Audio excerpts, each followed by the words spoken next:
I haven't, is that echoing too much? Is everybody okay? Can anybody hear well? Okay. Raise your hand if you can't hear me. Okay, good. It's great that you're all here. I'm glad you care.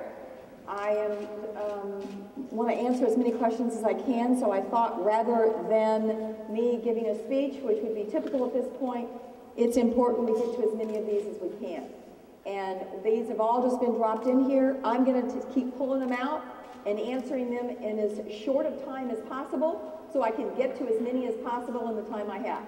I've got 3 more of these today.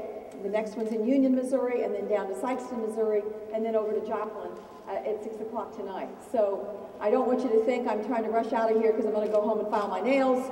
I'm going to rush out of here because I want to try to see as many Missourians today all over the state as I can. Then I'm getting up tomorrow and doing the same thing, and getting up the next day and doing the same thing. So I hope that we get to as many questions as possible, and I'll just start drawing them out. Okay, this is from Linda Collins.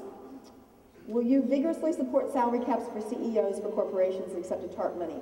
Example, the new GM CEO say he wants his $1 million salary. This is kind of what I talked about before.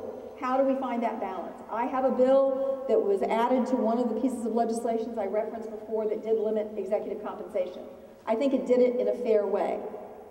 Now, there are a whole lot of people that have contacted me, banks here in St. Louis, that have said, hey, if you go too far with taxing or limiting, it's going to hurt people you don't mean it to hurt.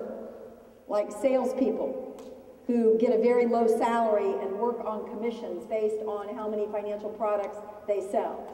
And that's not what we're trying to do. What we're trying to do is get at that top level of people that seem to be arrogant, out of touch, and taking salaries for bonuses for failure.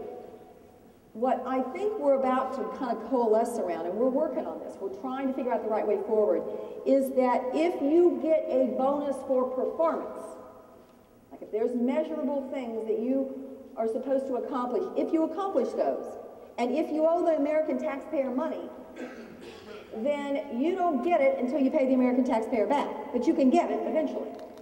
In other words, defer bonuses on performance until taxpayers get their money back. That seems to make sense to me.